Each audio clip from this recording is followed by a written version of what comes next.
Remember that all of us do not have the same genetic composition as far as ACE inhibitors and AT2 receptor actions are concerned.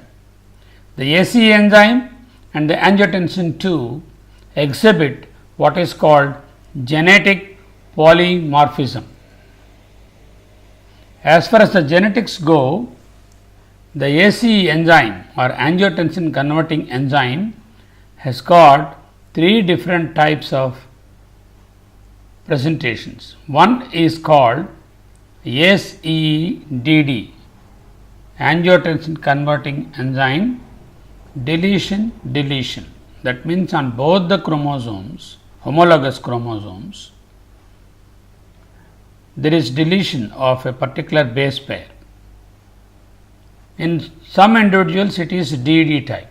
In other group of people it is DI type, that is on one chromosome the base pair is deleted and on the other chromosome it is retained. So, that group is called DI, whereas ACII means no deletion on either chromosome and it is present or included on both the chromosomes.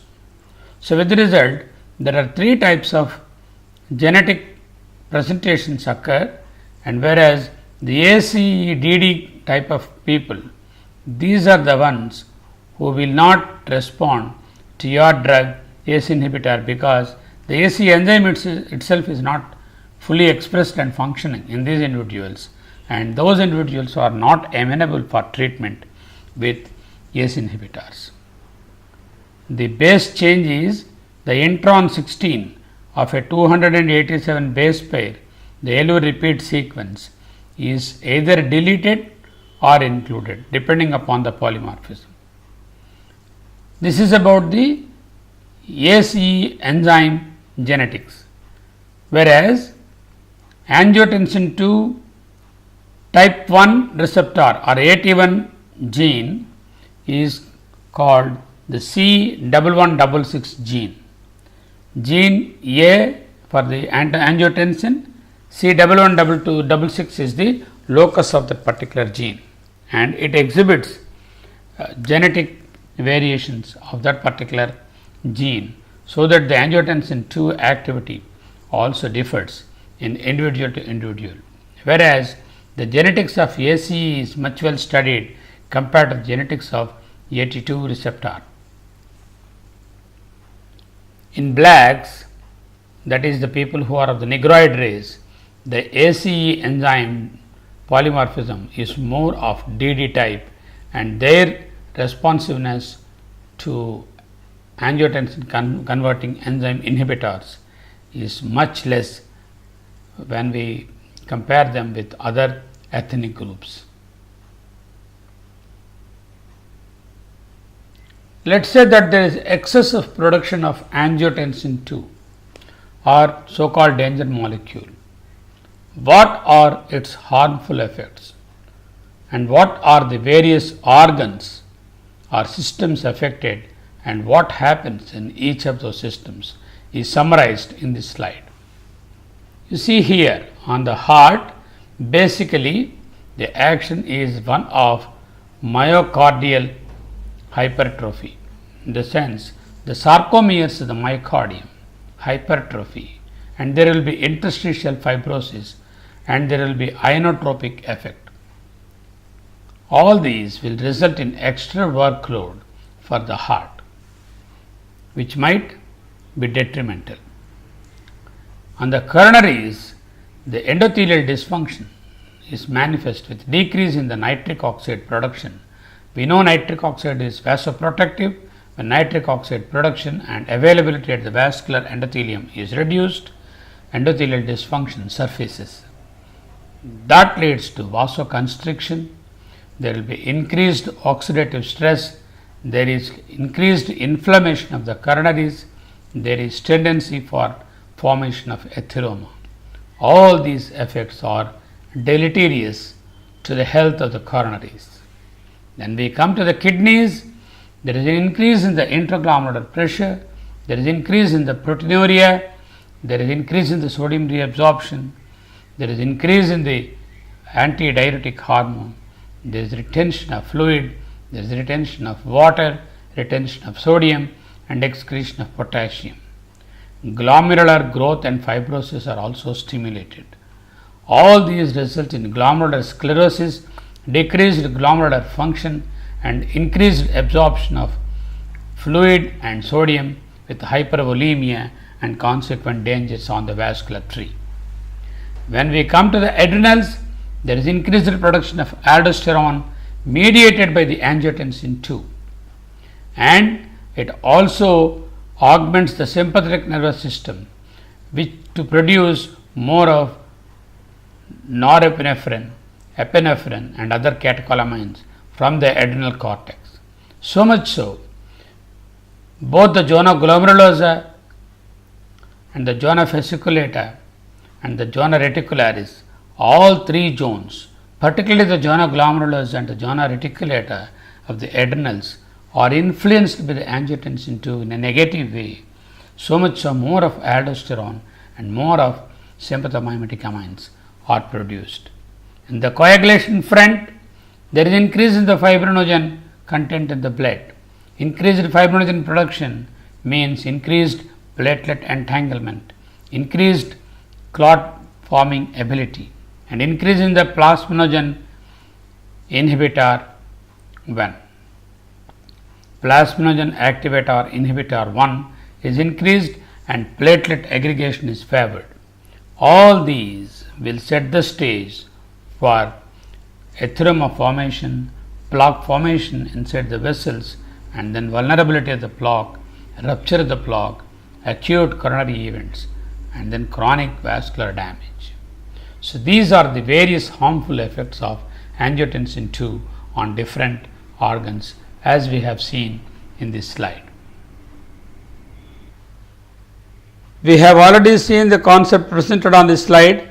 Angiotensin 1 to angiotensin 2 conversion required angiotensin converting enzyme. Use the drug angiotensin converting enzyme inhibitor.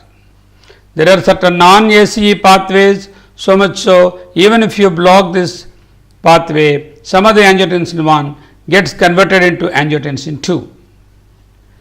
So we require to interfere the angiotensin 2 by another mechanism of obstructing its activity on the AT1 receptors, which are harmful effects, and this can be accomplished by angiotensin 1 receptor blockers or ARBs.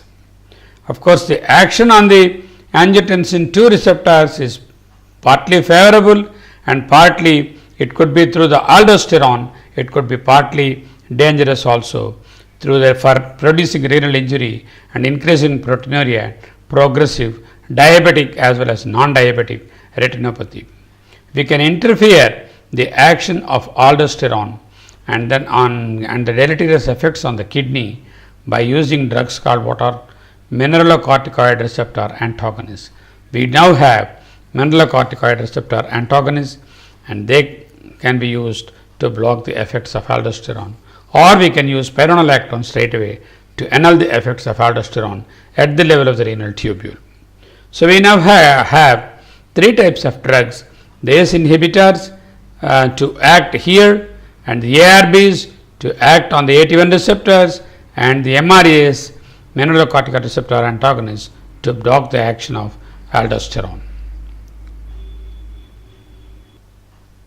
Why? Why is aldosterone a dangerous molecule? What are the adverse effects of aldosterone? Aldosterone, as we know, is secreted from the adrenal cortex under the influence of ACTH in the pituitary, under the influence of angiotensin II, which we have seen through the RAS system that it is formed, and of course under increased stimulation of the aldosterone production by hypovolemia, hyponatremia, things like that.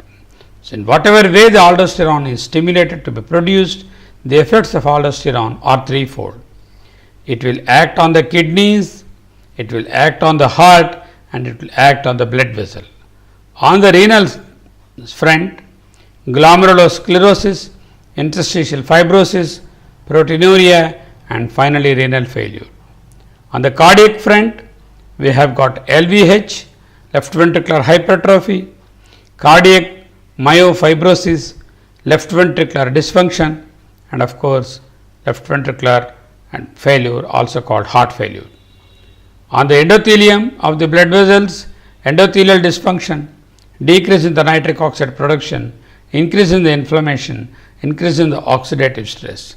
So much so, aldosterone as a molecule, if it is present in excess quantities in the plasma, it can affect the kidneys, can affect the heart, can affect the blood vessels. Together, all these endanger the vascular health. What are the drugs which block the action of aldosterones? We have got a new group of drugs called mineralocorticoid receptor antagonists. The drug's name, chemical name, is eplerenone. Eplerenone is available under the brand name Epleristat. This particular drug blocks the action of aldosterone on the kidney, on the heart, and on the blood vessel. Of course, this is a slightly expensive drug, but if we want to block the actions of aldosterone at the kidney level, basically, we can use the drug spironolactone antagonist, that is your aldactone or your other drugs which act as spironolactone antagonists, and those drugs will stop the renal effects to some extent. The aldosterone's deleterious effects can be countered.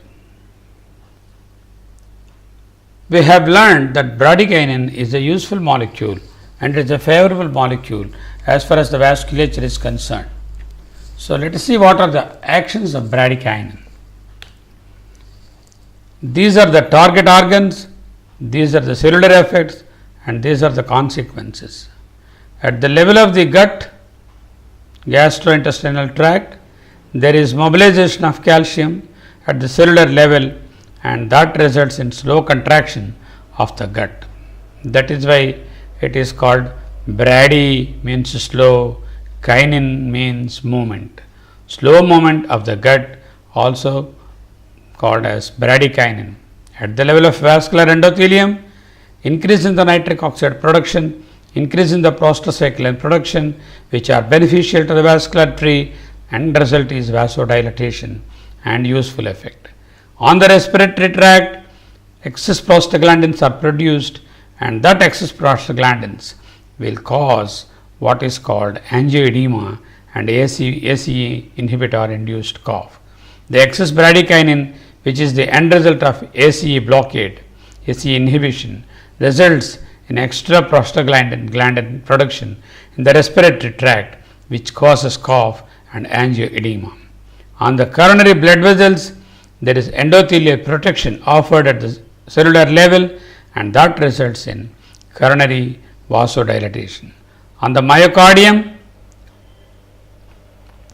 we have what is called the preconditioning of the myocardium will occur due to bradykinin, and that prevents myocardial reinfarction. So much so, the actions of bradykinin in general are beneficial, except on the respiratory tract, which are the effects are slightly the adverse effects of cough and angioedema. Other than that, the effects of bradykinin are positive as far as vascular health is concerned. We all now know that the endothelium is not simply a lining of the blood vessels. It is the largest endocrine organ of the body. It has got vasoconstrictor and vasodilator components. The vasodilator components are the nitric oxide, the bradykinin, the prostacyclin, endothelial derived factors, serotonin, histamine, C type of natriuretic peptide, and substance P.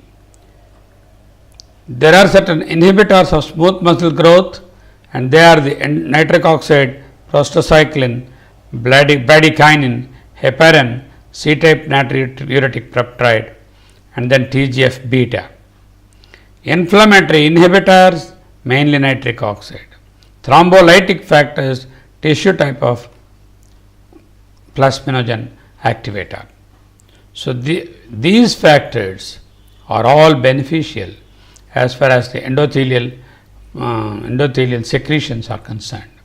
The endothelial endocrine functions, beneficial functions are through vasodilatation, through inhibition of smooth muscle growth, through inhibition of inflammation and production of thrombolytic factors. But of course, there are certain vasoconstrictors also are produced under the influence of various substances from the endocrine gland, the endothelium.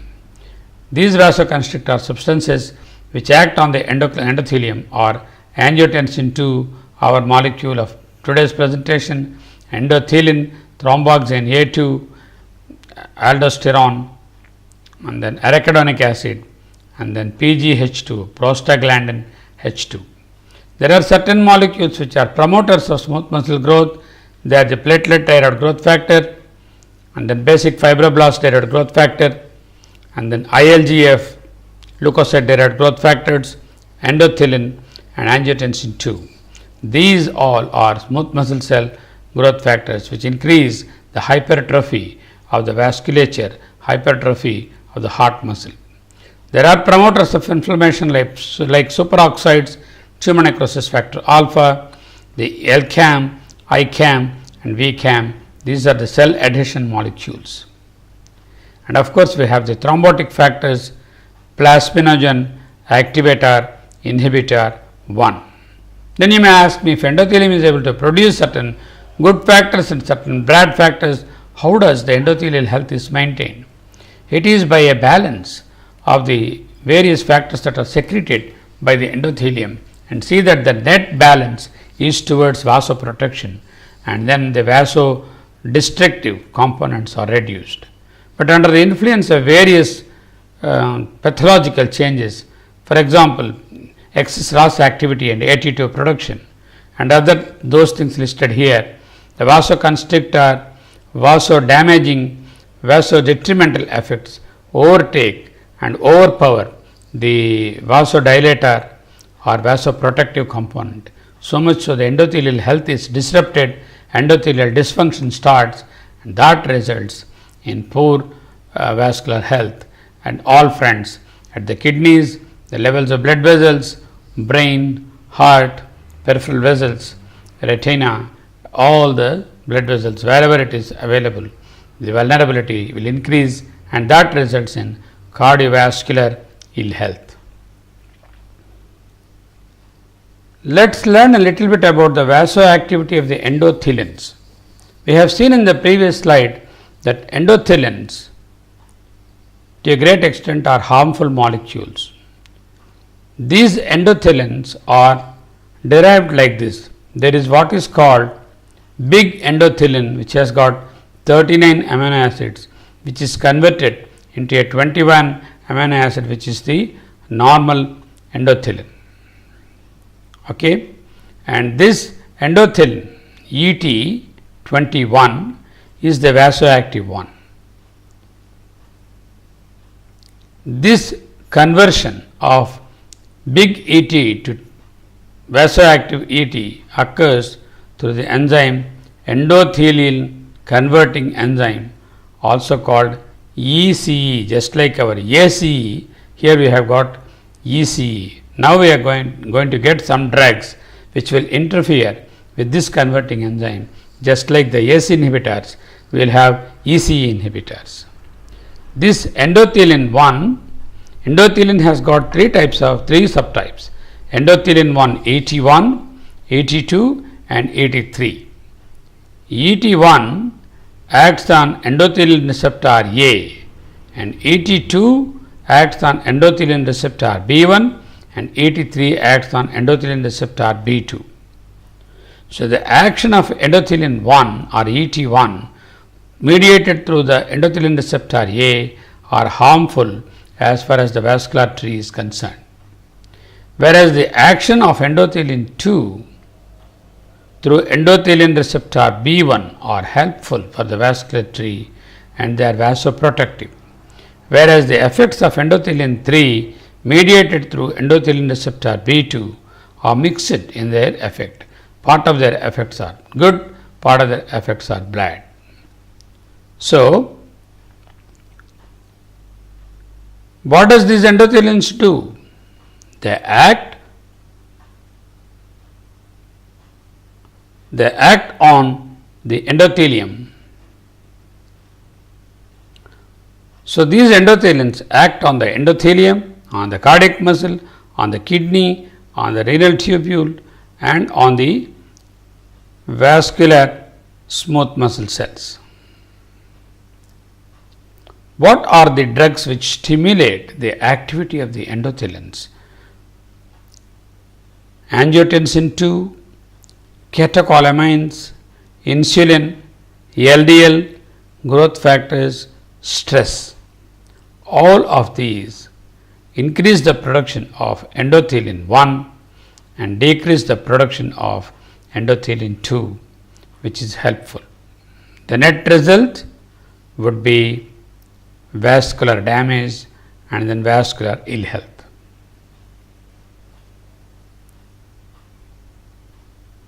So, do we have any drugs which can counter the action of the endothelin 1? Of course, yes, these are called endothelin antagonists. Deruxentan, cetaxanthan, tisagentan, bosentan are 4 different molecules which are being studied extensively as endothelin antagonists. In addition, we have got endothelin converting enzyme inhibitors, ECE inhibitors also being worked out. I think that tomorrow's treatment of hypertension and cardiovascular disease will not only depend on ACE inhibition and ARBs, but also on endothelin antagonists and mineralocorticoid receptor antagonists to a greater extent, and maybe the renin inhibitors too.